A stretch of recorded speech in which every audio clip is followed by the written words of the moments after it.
Coaliciones e Independientes es el último libro de Mauricio Zabaleta y en él aborda los movimientos regionales y los partidos políticos. Tras su primera edición del año 2014, hemos observado una segunda edición publicada en el año 2022, ampliada y comentada por Milagros Campos. Asimismo, ve el caso de algunas regiones, como por ejemplo Puno, La Libertad, y cómo la idea de un partido político tan fragmentado, tan débil y propenso a la escisión sigue vigente en nuestra actualidad. Hoy, después de varios meses de planificación, finalmente tengo en el set a Mauricio Zabaleta, distinguido politólogo. ¿Cómo estás, Mauricio? Muy bien y muy contento de estar aquí. ¿Cómo te sientes ahora que tu libro cumple 10 años? ¿Crees que el panorama del 2014 es idéntico al del 2024? Definitivamente no es idéntico, pero es bastante similar, sobre todo si nosotros vemos la arena regional. La arena regional básicamente sigue comportándose como creo que yo lo describo entre 2006 y 2010. El estudio salió publicado en 2014, pero en realidad el análisis de las elecciones se hace durante el 2006 y 2010. Digamos, esas son las elecciones que analiza el libro que a mí me interesan. Y en términos generales, yo diría que las observaciones que están en el libro se sostienen. Básicamente, candidatos con posibilidades de ganar, que establecen acuerdos bastante temporales, y eso es lo central, que todos los actores involucrados en estas coaliciones de independientes, estos vehículos electorales, saben que son contratos de cortísimo plazo para ir a una elección, y justamente lo que importa es sumar las trayectorias profesionales, la imagen profesional o digamos de gestión de gente que de repente fue alcalde, gente que tal vez gestionó una universidad, gente que tal vez fue ya previamente candidato. Eh, y eso hace básicamente que se formen esas coaliciones independientes. Y eso en lo regional, hoy por hoy, si nosotros vemos el 2022, funciona. Lo que sí creo es que este modelo también explicaba, yo creo, la política nacional. Y de hecho, eso es lo que buscaba ver también, ¿no? O Claro. inferir, si se quiere, de que la política nacional también funcionaba con ese modelo. Creo que en la política nacional lo que vemos es una eh, dilución, ¿no? De básicamente eso, porque no existen referentes claros. Y cuando no existen referentes claros, pues las coaliciones independientes no pueden funcionar. Ahora, creo que en las coaliciones independientes más prima el favoritismo, la rendición de cuentas y los vínculos a ciertos negocios, que necesariamente la adhesión al plan de gobierno, la adhesión a la ideología, la adhesión a los principios. Porque, por ejemplo, en Ayacucho había mencionado a un empresario que era emprendedor de Intigas, un equipo de fútbol, y a partir de ello construyó su maquinaria. O tal vez en el caso de César Acuña en La Libertad, con las tres universidades, señor de Zipán, Autónoma y Lavallejo. ¿Es más o menos así la estructura de una coalición de independientes? En realidad la estructura de una coalición de independientes es mucho más básica. Y es básicamente trabajar con el concepto mínimo de partido político, que es un grupo de gente que postula a cargos electos. Eso es lo que es un partido en términos generales. Sin embargo, si nosotros aplicamos ese modelo que se usa mucho en la ciencia política en el Perú, pues hay problemas, porque entonces sí tenemos partidos sólidos en el Perú, o no sé si sólidos, pero sí tendríamos partidos, porque mínimamente cumplen con ese requisito. Y creo que analíticamente no es tan útil, porque entonces un partido político es tanto, vamos vecinos, somos Perú, cualquiera de, digamos, los partidos que han polulado el escenario político nacional y también así la socialdemocracia alemana. Entonces, Por supuesto. yo creo que son animales empíricos diferentes. Es, digamos, y esa observación es decir, ok, salgamos un poco de la definición mínima de partidos y pensemos, agreguemos un componente adicional, que aparte no me lo he inventado yo, sino que es parte de la literatura. Y es pensar en coaliciones de personas, de políticos, que son duraderas en el tiempo. ¿Sí? Entonces, nosotros lo mínimo que esperamos de un partido es que sean efectivamente grupos de personas, pero que se mantienen una elección a otra y que además, tanto políticos como electores, presuponen que el partido va a sobrevivir como institución, ¿no? En la siguiente elección y seguramente en la subsiguiente. Eso no ocurre en el Perú. Eso es una coalición de independientes. Ahora, lo que tú estás describiendo es algo adicional que permite que los políticos sean competitivos. Y básicamente lo que yo llamo esos adicionales son sustitutos partidarios. Si tú no tienes una estructura armada previamente, que los partidos, digamos, de las democracias más avanzadas generalmente tienen, ¿no? Si no tienes activistas, que no solamente partidos de democracias avanzadas tienen, sino partidos alrededor del mundo tienen, y básicamente no tienes ninguna infraestructura que te permita movilizar electores y hacerlos que voten por ti, entonces lo que haces es sustituir esa organización con algo que se encuentra en el mercado. ¿Qué es eso? Bueno, políticos que tienen su universidad y que la universidad permite la logística para hacer campaña, empresarios, ¿no? Tú mencionabas a Intigas, por supuesto. Entonces, eso es lo que permite movilizar electores, hacerte conocido. Otro tipo de sustituto que era muy popular en el sur, sobre todo cuando yo hago la investigación, sigue siendo un poco menos, pero sigue estando vigente, es la radio, ¿no? O cualquier tipo de empresa de televisión que te permite ser conocido, ya sea alguien que tiene medios o que es directamente periodista, o ambas cosas, ¿no? Entonces ya tienes un reconocimiento de nombre, la gente sabe quién eres. Y cuando vas a hacer política eso es súper importante. Entonces esos son los sustitutos, ¿no? Las coaliciones son básicamente el grupo de políticos que tienen un contrato de muy corto plazo y que además todos entienden que esa es la regla de juego. Y otro es cómo sostienes o cómo haces que la gente te vote. Y los políticos van hacia esos sustitutos para movilizar electores. De hecho, a comparación de un partido europeo, que existen think tanks, por ejemplo, en Alemania, si tú estás en el Partido Demócrata Cristiano, necesariamente tienes un vínculo con la Konrad Adenauer y el Partido Socialdemócrata con la Friedrich Ebert. Aquí tampoco hay como una escuela, como una academia o necesariamente un centro de investigaciones. ¿Cree que aquí en Perú hay posibilidad de construir estas instituciones? Es decir, Secretaría de Juventudes o tal vez Secretaría de Activismo, por ejemplo, en lugar de crear desde el cero un partido. ¿O cree que hay más incentivos para crear desde cero un partido aquí en Perú? Bueno, parte de la lógica es decir de que aquí no hay incentivos. La lógica del libro, y es una lógica que además hemos escrito Stilevitsky y yo sobre eso, un libro en particular sobre por qué no hay partidos políticos en el Perú. Y parte de mi argumento y de nuestro argumento es de que básicamente existen pocos incentivos para hacer partidos en el Perú. Básicamente porque los políticos han aprendido a lo largo de los años, ya varias décadas desde el colapso del sistema de partidos a principios de 1990, en cómo ganar elecciones sin recurrir a organización. ¿Y por qué hacen eso? Bueno, básicamente porque hacer lo que tú dices es muy costoso. No solamente en términos de recursos, que lo es, recursos monetarios, ¿no? Pecuniarios, sino también en términos de recursos de tiempo, ¿no? De poner un montón de esfuerzo en construir una organización, una infraestructura partidaria.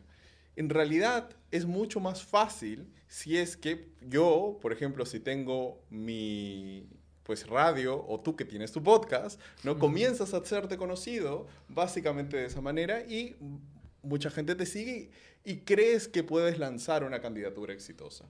Y eso pasa con los políticos peruanos. En vez de estar todos los miércoles, jueves, viernes y el fin de semana haciendo trabajo de organización de bases, ¿no? Es mucho más fácil decir, ok, yo he construido un patrimonio, tengo una empresa funcional, entonces vamos a invertir eso en hacer política. O básicamente soy muy conocido porque comento mucho sobre política, me enfrento a los políticos en la emisora radial que me sostiene o que yo directamente tengo, ¿no? Que es de mi propiedad y eso me permite hacer política. Eso es mucho más barato, ¿no?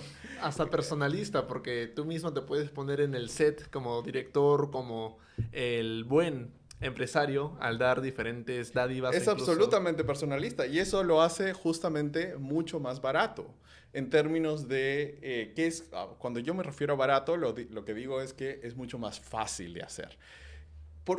que tú estás apuntando a algo importante. Hacer un partido político requiere esencialmente vencer los problemas de acción colectiva, ¿no? Entonces, un montón de gente que quiere ser presidente, un montón de gente que quiere ser alcalde, que no se puede poner de acuerdo, y que en un partido, y esto es otro costo que ellos deben asumir si es que quieren entrar a un partido, es decir, ok, vamos a unas internas, ¿no? O algún mecanismo de selección en el cual tú tienes realmente rivales internos, competidores internos. Y eso ningún político en el mundo idealmente quisiera eso, ¿no? Claro. Quisiera ser directamente el candidato, ¿no? Quien gana la nominación. Entonces, todos esos costos hacen muy difícil que alguien quiera hacer un partido, sobre todo porque tiene a su disposición esta serie de estrategias informales para ganar elecciones y para sostenerse en política, al menos durante una elección o dos. Ahora, Mauricio, si este es el caso, ¿a qué se debe que en el año 2002, que se empezó con la regionalización y los gobiernos como tales, la mitad o un poco más de gobernaturas lo ganaron partidos políticos como el APRA, Perú Posible? Incluso en las elecciones del 2022, 2 décadas después, lo hayan ganado partidos como Somos Perú y Alianza para el Progreso. ¿A qué se deben estas opciones por un partido que un movimiento regional? Ok, mira, eso, de hecho, esa observación fue parte importante para escribir el libro. Porque uno puede decir, ok, si uno ve solo la foto y ve solo los logos, puede decir, ok, estos son partidos nacionales y estos son partidos regionales. Mi argumento no es que solo los movimientos regionales son coaliciones de independientes. En realidad, y eso está, digamos, en la primera parte del libro, es no pensemos en los partidos en términos de su nombre institucional. Porque si nosotros vemos, no sé, Perú Posible y Causachun Cusco, bueno, son diferentes porque uno está catalogado como un partido político nacional y uno como un movimiento regional del Cusco. Pero en realidad eso no nos sirve como científicos sociales para observar la organización de los partidos, ¿no? O de estos vehículos electorales. Entonces lo que yo digo es, básicamente lo que hay que medir es dos cosas. Si es que, ahora, esto es una absoluta simplificación, ¿no? Pero básicamente me interesaban dos elementos. Si es que podía competir en el territorio que efectivamente debe competir, en el caso de un partido nacional, el territorio nacional, básicamente más del 50%, evidentemente, tal vez, bueno, ya ni siquiera el PRI, ¿no? Pero con excepción del PRI, en América Latina nunca ha habido un partido nacional que sacase votos, digamos, de manera casi homogénea, y eso, que el PRI solamente goza de eso durante sus 20 años de vida democrática después del autoritarismo. Entonces, era básicamente pensar en un estimado básico de 50%, más del 50% de personas presentadas en cargos del territorio, ya sea nacional, si es el caso del partido, y si es un movimiento regional, las regiones. Y lo más importante es, si es que podemos distinguir más o menos partidos emergentes de coaliciones de independientes, entonces deberíamos ver un fenómeno. Y ese fenómeno es que los mismos políticos se quedan en el partido la siguiente elección. Porque ahí lo que vemos es durabilidad. Es políticos que están invirtiendo en la organización, que se están quedando, ¿no? Eso es básicamente lo que me interesa ver. Y en realidad lo que es, digamos, parte del análisis es de que los partidos nacionales, ¿no? En realidad, si los vemos desde ese lente, no son realmente partidos nacionales, o no son realmente partidos políticos tampoco. En las elecciones del 2002, los partidos fueron más exitosos, pero y está aquí también ese cálculo, si uno ve los políticos que concursan antes y después de esa elección, lo que vemos es absoluto cambio partidario. O sea, no es que Perú Posible presentó candidatos necesariamente que venían de Perú Posible desde la primera vez que compitió en 1995, sino lo que vemos es candidatos que entran, compiten con el logo de partido, ¿no? Que vienen de otra organización y que luego se van. A los pocos días o semanas. Bueno, y la siguiente elección, posiblemente, seguramente muchos los siguientes días o semanas, y muchos en los siguientes meses y varios otros en los siguientes años. Lo que vemos es entonces de que ese elemento básico que estamos buscando en este libro, básicamente la continuidad de los políticos en una organización, no existe. Y ese es un punto importante, porque los políticos no están interesados, o eso tal vez sí están interesados, puede ser, pero es una preocupación secundaria en si es que el logo por el cual van a competir es un partido nacional o es un movimiento regional. Es una preocupación de segundo orden. Lo que importa es tener una inscripción y poder tú, ¿no?, como candidato, presentar una imagen que te permita ganar votos, ¿no? Y sobre esto, si nosotros vemos el 2022 con Somos Perú ganando, ¿cuántas fueron? ¿7? Sí, Siete. Si tú ves de dónde vienen los candidatos que ganaron las gobernaturas, en realidad lo que ves es absoluto cambio. Son Ni gente siquiera que son no estaba no eran exactamente. en los orígenes, más bien eran de Bueno, no otros tienes que estar en movimientos. los orígenes. Pues, aparte, Sí. Somos Perú es un partido antiguo en términos peruanos. Pero ves gente que en realidad va hacia Somos Perú para competir. Y en realidad ese movimiento lo hemos visto en las elecciones del 2022, básicamente porque cada vez se ha ido haciendo más difícil armar un movimiento regional. Entonces, en realidad, lo que los políticos, la segunda mejor opción es un logo que no te genere rechazo en la ciudadanía. Básicamente nadie quisiera ir con el APRA, nadie quisiera ir con el Fujimorismo, En la sobre todo si eres actualidad. un político sureño, ¿no? No quieres ir con el Fujimorismo. Aunque tengo entendido que el Fujimorismo ganó 3 gobernaturas en 2014. Sí, cuando Keiko era la política más exitosa de los últimos 20 años. Digamos, no fue presidenta, y efectivamente, pero el tema es que perdió por muy poco y ganó la primera vuelta de manera, la primera vuelta del 2016 de manera importante. Y eso mide cuán fuerte era Keiko Fujimori haciendo campaña en 2014, ¿no? Llega a la segunda vuelta de 2011, se vuelve, teníamos eso en el Perú, ¿no? Se vuelve como la favorita en esos años es donde ella invierte en hacer algo organizado y convoca otra vez independientes, sobre todo, que puedan ganar elecciones. Entonces, la lógica de la coalición independiente es independiente de si es un partido nacional Trasciende de lo o si es partidario, de lo regional, más o menos. trasciende de lo regional. Sí, eso es algo que me parece importante de clarificar y que traté de clarificar digamos, el prólogo de la segunda edición, ¿no? De que en realidad mi descripción por términos, digamos, de metodología y de posibilidad era observar lo subnacional, pero no estaba circunscrito o nunca ha estado circunscrito a lo subnacional, sino ha estado pensando en cómo esto ejemplifica la política peruana.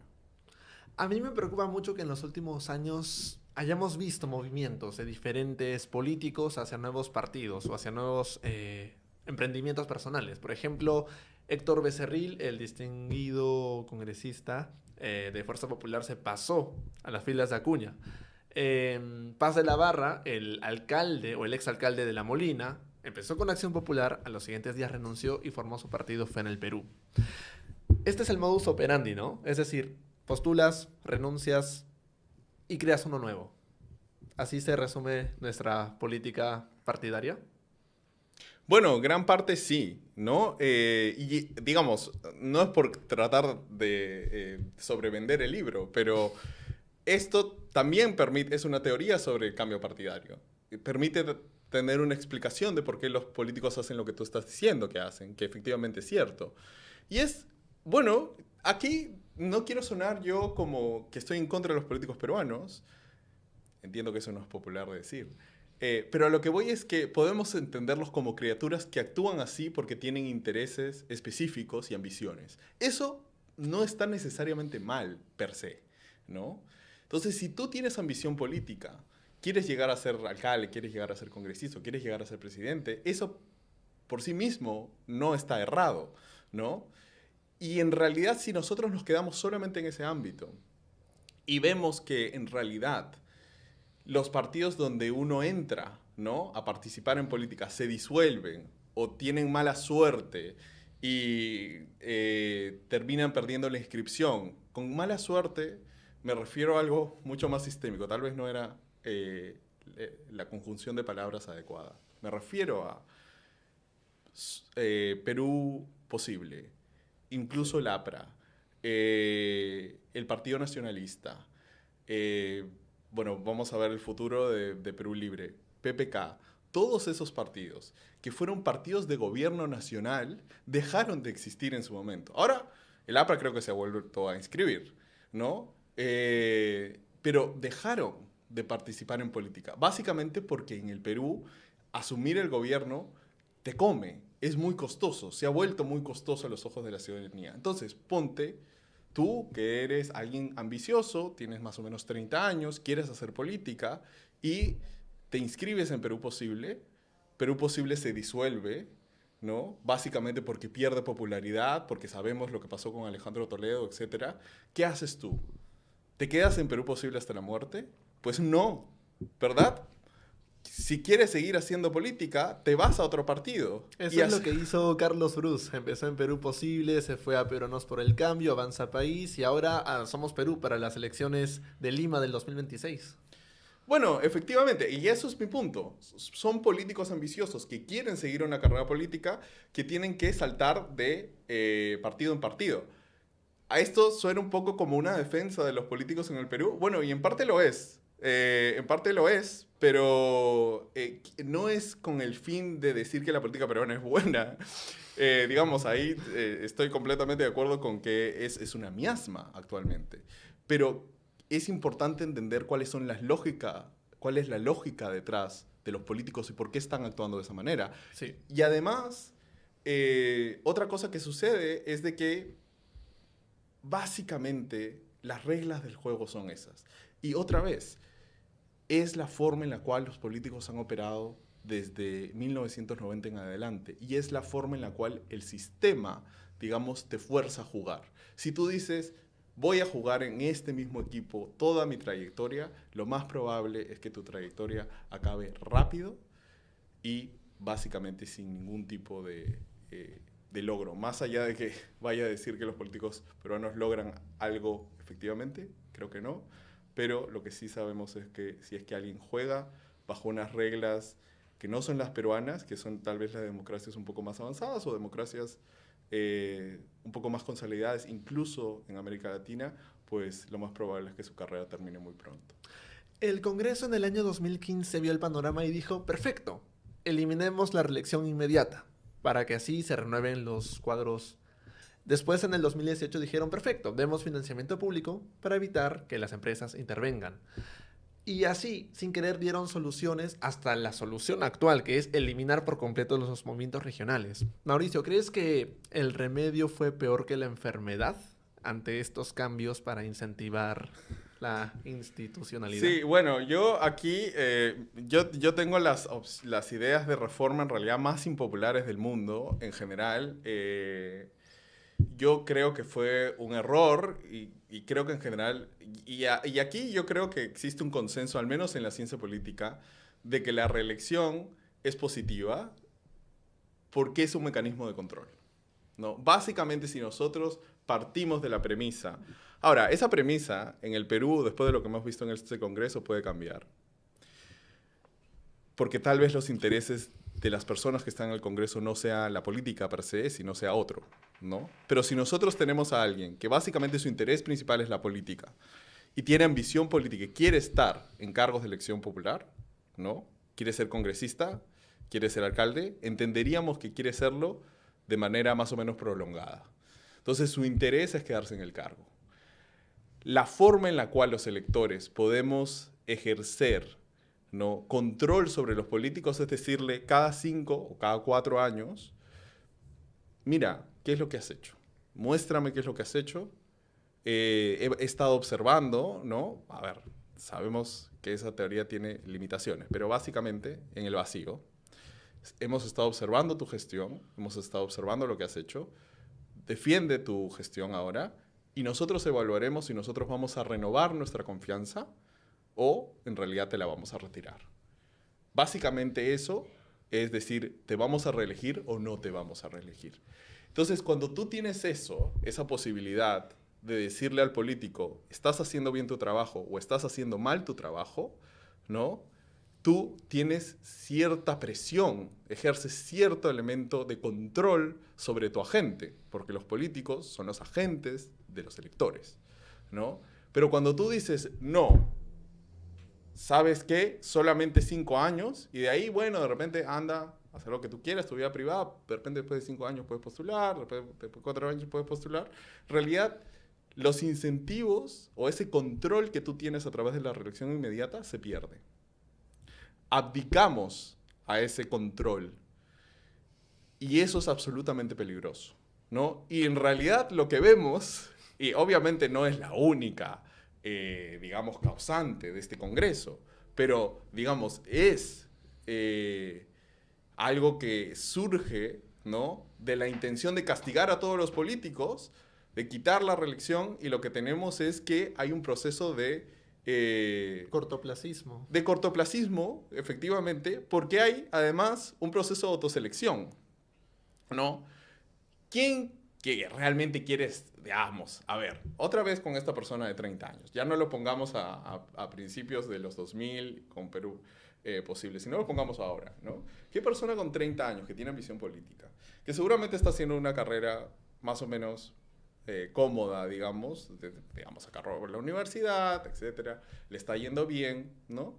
¿Por qué renunciaría, ¿no?, a eso y se metería a hacer política, o al menos parcialmente tiene que renunciar a eso, y se metería a hacer política si solamente puede estar 5 años? En realidad creo que nadie tomaría el costo de oportunidad es extremadamente alto.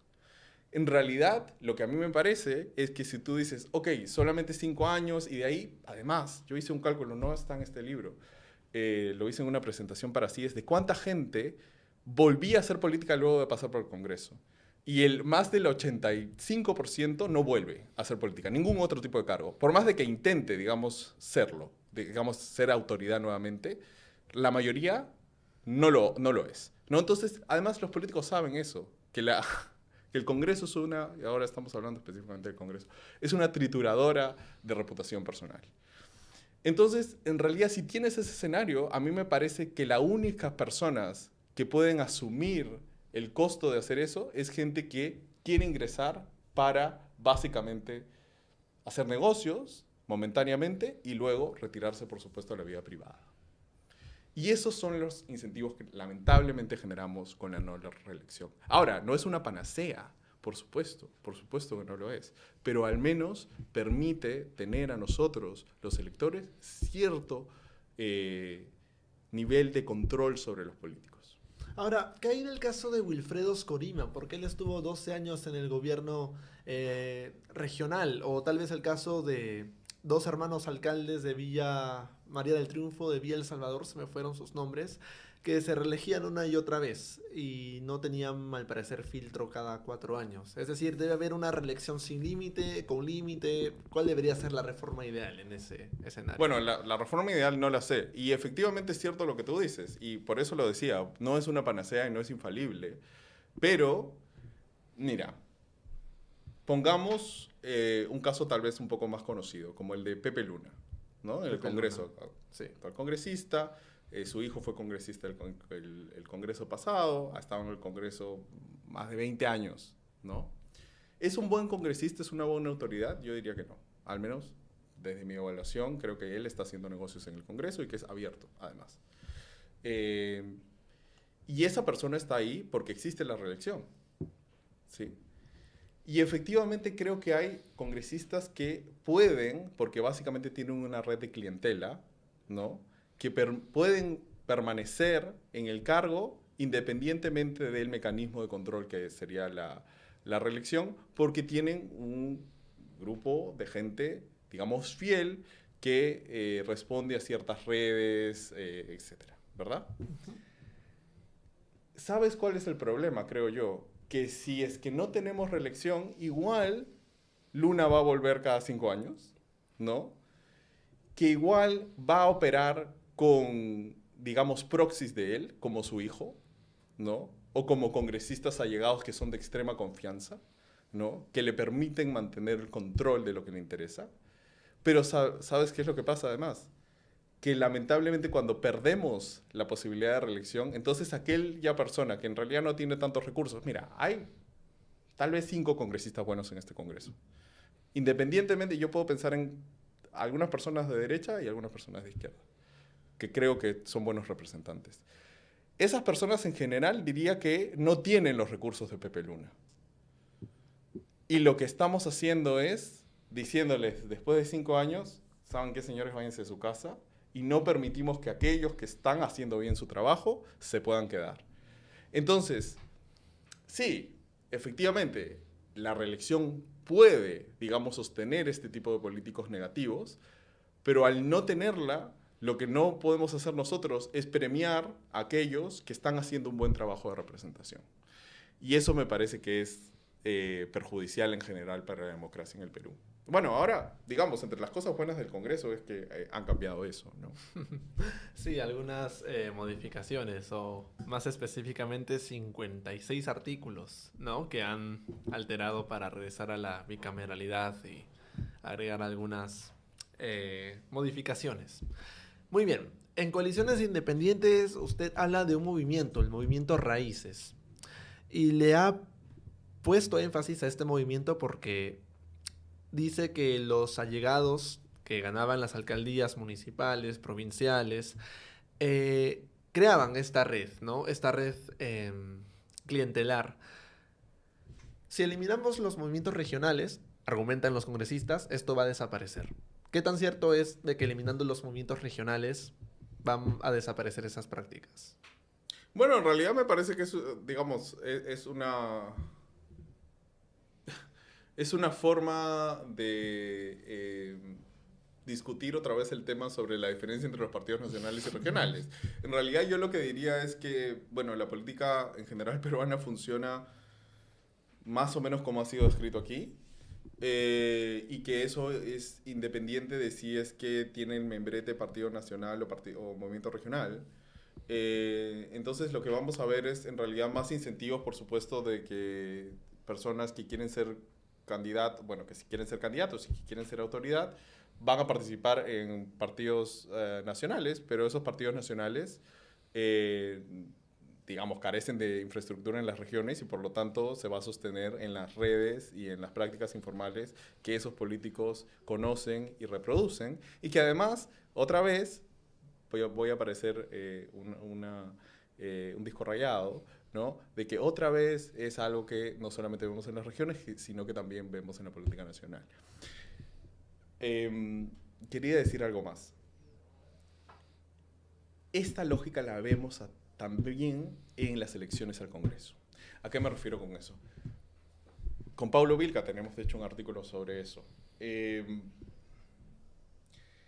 Tienes partidos que no tienen infraestructura nacional, ¿verdad? Ni siquiera, no pensemos en nacional, otra vez, tal vez nacional sea muy grande, pero al menos pensemos en una estructura regional, como el APRA con el Sólido Norte, ¿no?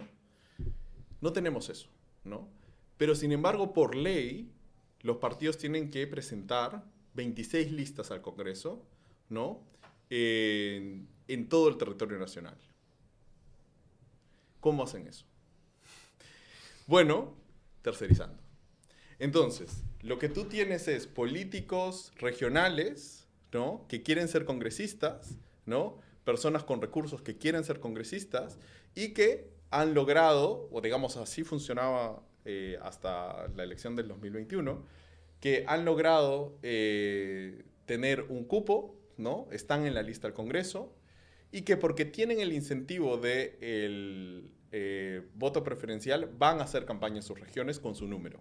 Van a hacer campaña, además, el voto preferencial es alguna cosa interesante, porque tienen que hacer campaña por el partido. Es falso eso de que no se tiene que hacer campaña por el partido. Se tiene que hacer campaña por el partido porque eso es lo primero que tiene que hacer el elector. Tiene que marcar el logo del Partido Nacional. Y luego tiene que poner con su lapicero, ¿no? El número. Eso genera incentivos para que, si tú eres, digamos, el número 1 en, ya no pensemos en Cusco, vamos a otro lado, en Iquitos, ¿no? vas a hacer una campaña con el logo de tu organización, el candidato presidencial y tu número. Entonces, si tú eres el candidato presidencial, no tienes infraestructura, tú te vas a sostener en los incentivos que tienen los candidatos al Congreso para hacer tu propia campaña. Entonces, es una forma de tercerizar la campaña hacia tus candidatos al Congreso, que pongamos son 5, y que van a hacer ese trabajo político durante la campaña electoral en la región. En realidad no es el partido, no es la estructura del partido en Lima, no, es básicamente los candidatos al Congreso haciendo sus propias campañas individuales, la que suma a la campaña del partido. Y eso incluso es importante para la visita de los candidatos. ¿Quién es el que, o quiénes son los que organizan la visita del candidato presidencial? Son los candidatos al Congreso, los candidatos los que les pone el estrado, el candidato que le pone la banda, el candidato que lo lleva al mercado. Son los propios candidatos los que hacen eso, ¿no? ¿Son militantes del partido? Puede ser, la mayoría no lo son, ¿no? Entonces, esa misma lógica de tercerización de la infraestructura la vemos, por supuesto, en las elecciones congresales y es lo que vamos a ver, ¿no? Algo muy similar si es que los movimientos regionales son eliminados. ¿Cuáles son los incentivos correctos? No hablemos de los perfectos o idóneos, para evitar a toda costa las coaliciones independientes. Hablamos de la reelección como mecanismo para fiscalizar o no a la autoridad. Hablamos de la eliminación del voto preferencial para evitar la tercerización del partido. ¿Y qué otro adicional? Que creo que también lo ve en el libro, pero la página exacta no la ubiqué. Bueno, en realidad, sí, bueno, mi primer impulso era decirte que no necesariamente las coaliciones independientes son malas, pero efectivamente sí es cierto que quisiéramos, por términos de mejor representación, tener políticos que se mantengan en una misma organización, porque eso generan dinámicas que en general son positivas. Entonces, yo lo que diría es de que debemos dar un pasito más atrás. Y lo que me gustaría ver en principio es cómo generar incentivos para que los políticos puedan tener trayectorias duraderas. Y eso sé que otra vez suena muy impopular, porque la gente no quiere políticos con trayectorias duraderas. Pero, a ver, todo tipo de profesión, de oficio, mejora, digamos, la persona mejora en su oficio con el tiempo, con la experiencia. Es más, estoy seguro que la mayoría de gente que nos ve, cuando le dicen, bueno, vamos a tener que hacer una operación, que prefiere un médico con experiencia o sin experiencia. Estoy seguro que la mayoría elegiría un médico con experiencia. La experiencia es importante en todo ámbito y la política no es excepción.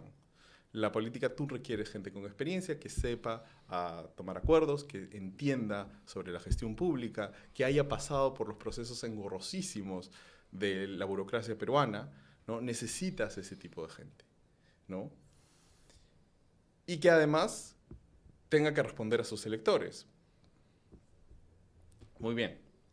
Entonces, ¿cómo generamos incentivos para que existan trayectorias políticas duraderas?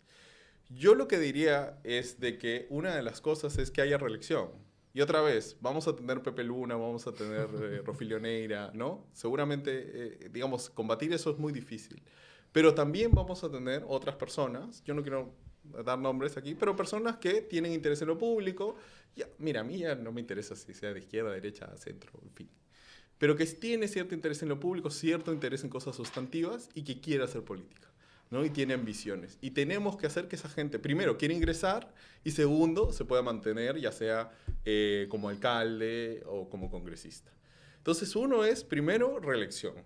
Si hay límites o no, bueno, tal vez sean necesarios límites porque en general en ninguna parte del mundo la reelección es popular, ¿no? Otra cosa, desde mi punto de vista, sería tratar de ver cómo generar recursos para los candidatos, ¿no? Porque otra vez, esto suena muy impopular, pero para hacer política uno requiere de recursos. Y para tener una trayectoria duradera, uno requiere de ello. En realidad, cuando uno ingresa a un partido, sobre todo, y no, ya no pensemos en otras democracias, pensemos en el Perú, ¿no? Si uno ingresaba al APRA, existía una infraestructura, o sea, en los 80, por ejemplo, existía una infraestructura, el carnet aprista te daba cierto poder, Las ¿no? CHAP, las JAP, las CUAS, Exacto, que te todo. permitía hacer política, que te permitía, digamos, ser un espacio donde tú podías hacer política y que te sostenía políticamente. Eso ahora no existe. Entonces, ¿cómo podemos replicar con recursos una especie de infraestructura de esa naturaleza? Yo lo que diría es que yo no tengo, digamos, una respuesta muy clara. Creo que de alguna manera el financiamiento público puede ayudar. También creo que financiamiento privado podría ayudar. Por ejemplo, grupo de gente que quiere financiar, no sé, candidatas mujeres. O sea, eso es un problema en el Perú, que no hay suficientes representantes mujeres, el nivel de representantes mujeres es muy bajo.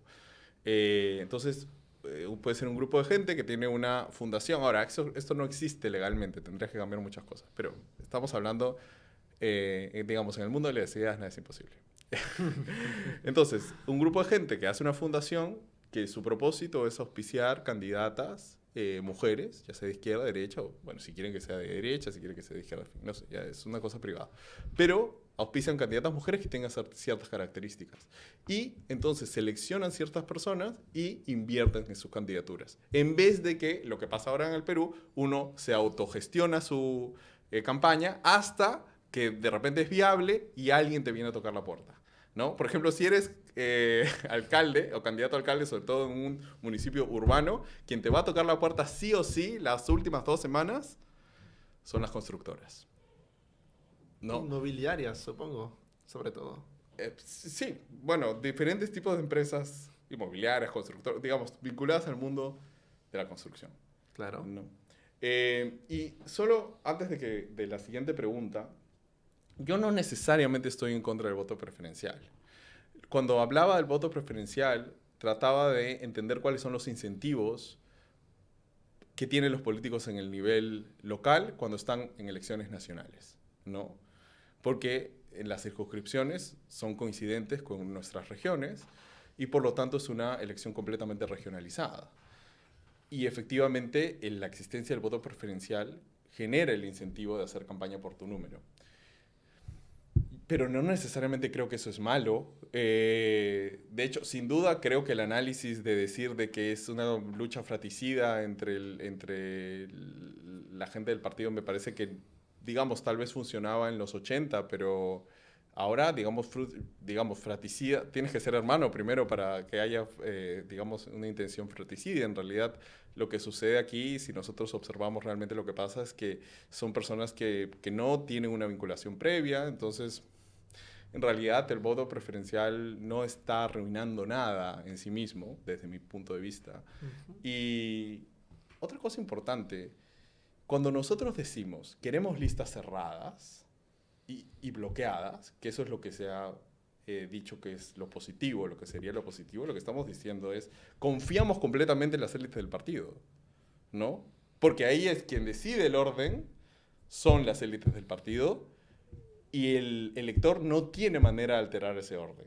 Con el voto preferencial, y otra vez, ¿cuál es el poder de los electores? Nosotros podemos tratar de alterar ese orden. Porque la lista como se presenta, no sé, 30 candidatos en una lista de un partido, están en un orden establecido por el propio partido. Si es bloqueada, no hay manera de alterarlo. Pero si es desbloqueada, como lo que tenemos ahora, nosotros podemos decir, a mí me parece que el candidato 7 debería tener más chances de entrar, vamos a votar por él. Ahora, ya para ir finalizando, discutamos la forma como se eligen a los alcaldes, a los regidores y en sí a los gobernadores regionales. Aquí en Perú hay una regla muy extraña, ¿no? Tienes que pasar el 20%, el 30% y automáticamente ganas en primera vuelta. En otros países como en México es en primera vuelta y ganas todo. O en países como Bueno, Argentina pero lo de México es inusual. es inusual. Y en casos de Argentina hay unas primarias para eliminar a aquellos partidos que no reúnen ni siquiera un mínimo porcentaje del elector.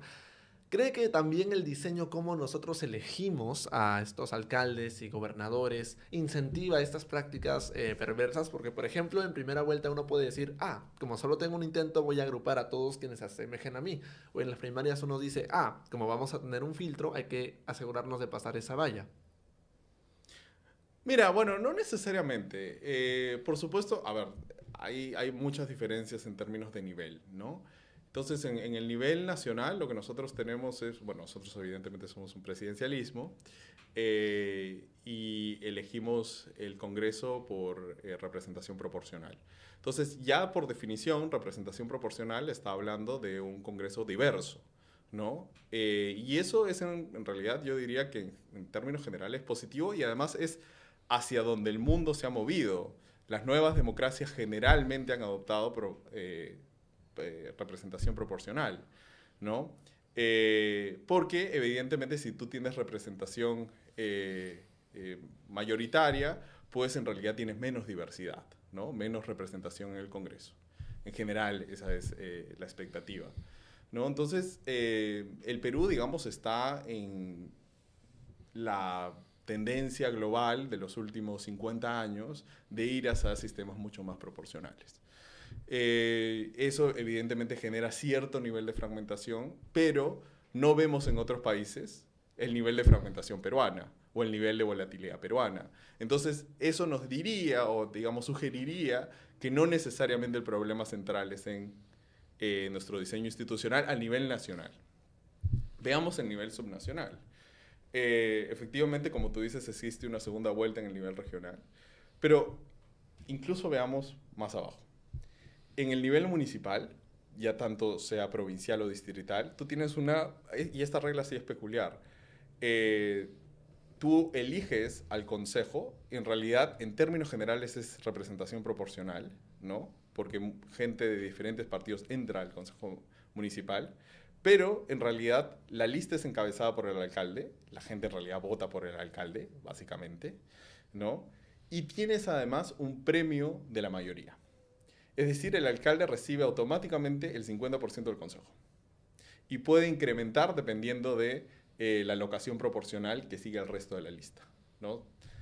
Entonces, en realidad es interesante porque nominalmente es representación proporcional, pero en términos efectivos se asemeja mucho a un sistema de elección mayoritaria, ¿no? Básicamente la lista, quien saca mayores votos, gana y gana al menos el 50% del consejo, incluido, por supuesto, el cargo central, que es el alcalde. Entonces, si nosotros vemos ese tipo de sistema plural, ¿no? Que elige, que no importa si es que el alcalde sacó 12% de los votos, va a ser alcalde y va a tener 50% del consejo, eso en realidad se asemeja mucho a una lógica de bipartidista en realidad, ¿no? La regla por la cual, la regla de Duverger, por la cual si es que tienes una lista, bueno, no tienes una lista, que tienes una elección donde en realidad solamente quien recibe más votos gana, ¿no? El ganador recibe todo. En realidad, bueno, no recibe todo en el Perú, pero recibe casi todo, ¿no? En realidad lo que tú esperarías encontrar en el nivel subnacional es bipartidismos.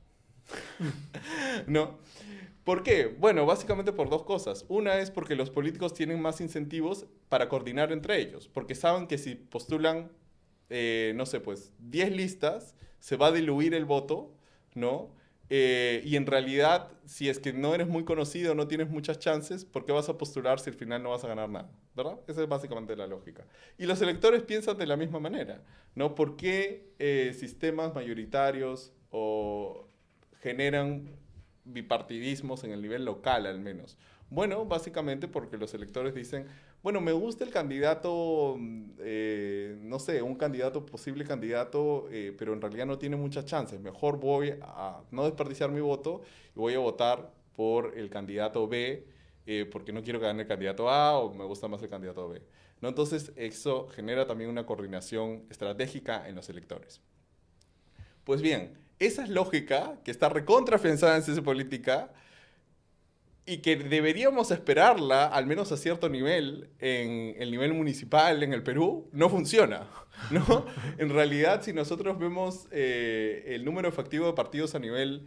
yo lo hice hace poco ahora para un trabajo, no recuerdo exactamente las cifras, pero el número efectivo de partidos en 2018, 2014 y 2010 estaba por encima de 4, ¿no? En todas las elecciones. O sea, al menos 4 candidatos, independientemente de que sepan que quien va a ganar, gana la cabeza de lista, gana la mitad del consejo, al menos, y que uno debería esperar más acción estratégica por parte de tanto políticos como electores. Entonces, ahí donde nosotros diríamos, y esto me llama mucho la atención, porque uno escucha a mucha gente sobre todo, yo no sé por qué esta idea es muy popular en la derecha, ¿no? De que no, tenemos que ir hacia una representación mayoritaria, ¿no? Cambiando el sistema proporcional por uno mayoritario. Y eso va a generar que haya un bipartidismo en el Perú y haya... Bueno, casi tenemos algo muy, muy similar en el nivel municipal y no vemos la lógica que tú esperarías ver. Sí, de ahí no cabe la menor duda.